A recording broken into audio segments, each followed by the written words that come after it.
안녕하세요, 아쿠아마린 구독자 여러분. 저는 마린 PD입니다. 오늘은 정말 중요한 이야기를 해볼 건데요. 물고기를 처음 키워보신 분들이라면 많은 경험을 해보셨을 것 같아요. 바로 물고기가 사망하는 경우인데요.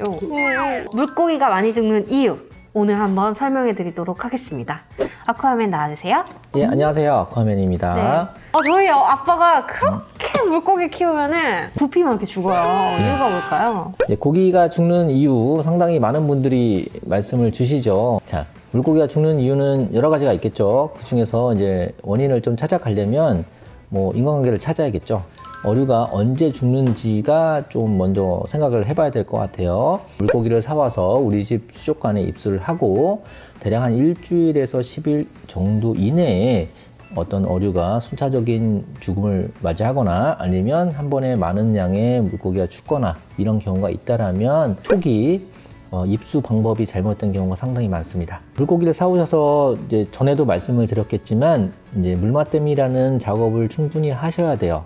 환경의 변화가 심하게 되면 물고기는 그거 환경을 이겨내기 위해서 자기 방어를 시작을 하죠. 방어할 수 있는 한계치를 넘어서게 되면 물속에 있는 어떤 수생균들이 침투하게 되죠. 그러면 어떤 문제점들이 자꾸 생기게 돼요. 소비자가 느꼈을 때 나는 초기 한 3, 4일마다 갖다 놓으면 죽어요, 넣으면 죽어요 라고 하신 분들의 거의 대다수는 물맛댐을 잘 안 하셨기 때문에 생기는 원인이라고 보시면 돼요. 근데 물맛댐을 했는데도 죽으면? 물맛댐을 했는데 죽을 수도 있죠. 자, 이제 물맛댐을 잘 하셔서 사육을 잘 하시다가 한 달 또는 두세 달 있다가 물고기가 죽어요 라고 하죠. 자, 이런 경우는 크게 몇 가지로 나뉩니다. 첫 번째는 이제 정서나 환경적인 문제, 두 번째는 질병, 세 번째는 먹이예요. 청소를 이제 심하게 하시는 분들이 있어요. 예를 들어서 청소 주기도 길고 아니면 청소 주기가 기신 분들의 특징 중에 하나는 뭐냐면 내가 2달, 석 달 됐으니까 이제 너무 더러운 것 같아. 그래서 우리 집 물고기들한테 나는 잘해주려고 물을 깨끗하게 해줘요. 이러면서 생기는 문제가 뭐냐면 바닥재도 다 긁고 그 다음에 물도 다 갈고 청소기도 빡빡 닦아요. 그리고 고기를 집어넣게 되면 기존에 있던 수질하고 너무 달라지게 되는 거예요.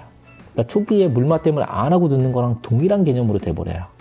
그러면 물고기가 또 그만큼의 충격을 많이 입겠죠.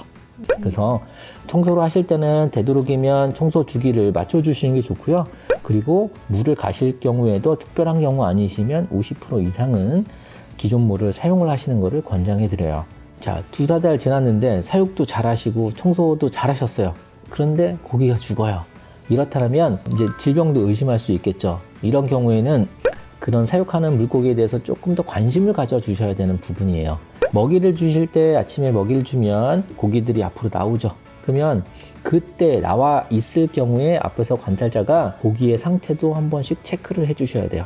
강아지처럼 어디가 아프면 낑낑대거나 소리를 내거나 이러질 못하기 때문에 사육자가 관찰을 하셔야 되는데, 관찰을 하실 때 방법은 특히 표면에 어떤 반응들이 나타나죠. 자, 꼬리가 썩어 들어간다든지 피기가 쓴다든지 아니면 하얀 곰팡이가 핀다든지 몸이 하얗게 굳어서 괴사가 된다든지 하얀 반점들이 생긴다든지 이런 어떤 특징들이 생겨요. 그거를 사육자가 관찰하지 않으시면 계속 진행이 돼요.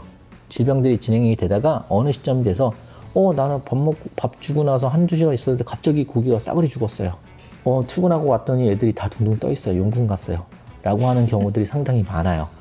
자, 이런 경우들은 보편적으로 사육자가 항상 관찰을 하시다가 사진을 찍으셔도 되고 동영상 아니면 혹여나 그런 특징들을 잘 숙지하셨다가 판매점이나 수족관에 내방을 하셔서 좀 관찰한 내용이라든지 사진을 보여주면서 이렇게 어떻게 하면 될까요? 라고 약간 상의를 좀 하시는 게 좋은 방법일 수 있을 것 같아요. 다음 내용도 또 얘기해 주세요. 네, 다음은 이제 먹이죠. 한 달, 2달 있었는데 고기가 여러 마리가 죽는 경우는 질병으로 의심할 수 있지만 이런 경우에는 뭘 의심하냐면 먹이죠.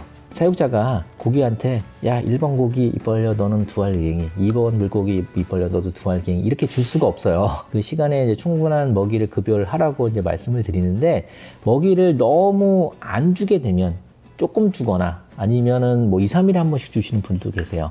왜 그렇게 주시냐고 말씀드리면 먹이 많이 주면 고기가 죽어서요 라고 오해를 하시는 분들이 상당히 많은데, 이런 분들이 그렇게 사육을 하시다 보면 오늘 잘 먹은 고기는 내일도 잘 먹고 모레도 잘 먹어요. 하지만 오늘 못 먹이는 고기는 그 다음날도 못 먹고 그 다음날도 자꾸 도태되는 거예요. 이게 한 달, 두 달 지속이 되다 보면 잘 먹은 고기는 상당히 건강하죠. 근데 못 먹은 고기는 이제 근근히 살아가고 있는 거예요. 그러다가 어떤 환경의 변화가 있거나 아니면 체력적으로 많이 떨어지면 내가 이제 폐사하는 경우. 그래서 먹이급여는 항상 골고루 잘 주셔야 되고, 너무 잘 먹는 고기, 너무 못 먹는 고기 있다라면 약간 분리사육하실 수 있으면 격리를 하셔서 밸런스를 맞춰주신다라면 이런 현상들이 조금 덜 하겠죠. 또 한 가지는 먹이를 너무 잘 줘서 문제가 되는 경우도 있어요. 보통 치어 사육하실 때 먹이를 너무 잘 줘서 문제가 되는 경우가 있죠. 자, 치어 사료 같은 경우에는 이제 되게 고와요. 그래서 조금만 주셔도 쫙쫙 퍼집니다. 한 꼬집을 주다 하더라도 거기서 먹을 수 있는 양은 일정 부분밖에 없어요. 새끼는 위가 작기 때문에 많이 먹을 수는 없어요. 그럼 많이 남기겠죠. 그거를 뒤처리를 안 해주시거나 환수를 제대로 안 해주시면 그런 분리사육통에 있는 수질하고 본 수조에 있는 이제 수질하고의 차이가 되게 많이 차이가 나요. 이런 것들은 먹이를 너무 잘 줘서 그 남은 개체들을 빼주지 않고 계속 사육하시다 보면 수질의 악화에 의해서 문제가 생기는 경우가 있어요. 먹이는 잘 주시되 사이펀이나 아니면 스포이드나 호스 같은 걸로 찌꺼기 다 빼주시고, 그 다음에 또 물도 본수조에 있는 물도 넣어줘서 잠깐 환수를 좀 해주시면 수질이 쾌적해지면 그런 질병들은 조금 더 예방할 수 있는 방법이기도 해요. 또 뭔가 이유가 있을까요? 또 굳이 찾자라면 이제 합사죠. 너무 안 맞는 고기랑 드시게 되면 센 고기가 작은 고기를 이제 묻어뜨는 경우가 있죠. 이런 경우는 판매점 갔는데 예뻐요. 이 고기도 주세요. 저 고기도 주세요. 예쁘게 하나 왕에 넣어야지 넣었는데 이 고기는 성격이 세고 이 고기는 약해서 다 물어 죽이는 경우들도 생기죠. 그래서 그런 경우들은 합사 여부가 가능한지를 판매점에 항상 물어보셔야 되고요. 스클리트 같은 경우는 너무 쾌적하게 몇 마리 안 길러야지 넣으시게 되면 서열 다툼에 의해서 자꾸 도태되는 경우들이 생겨요. 그래서 이런 고기들은 조금 넓은 수조에 밀도를 좀 높여서 안 싸우게 만드셔야 좀 안 죽는 형태예요. 네, 오늘은 물고기가 자주 죽는 이유에 대해서 한번 알아봤는데요. 그만큼 많은 관심과 애정을 쏟아야 이제 물고기가 죽지 않는 방법이지 않나. 오빠한테 조금 더 관심과 주의 깊게 보라고 말씀드려야겠네요. 오늘 내용 어떠셨나요? 좋으셨다면 구독, 좋아요, 알림 설정 부탁드릴게요. 아쿠아맨 오늘도 고생 많으셨습니다. 다음 주에 더 좋은 내용으로 또 찾아오겠습니다. 감사합니다. 안녕. 안녕. 바이.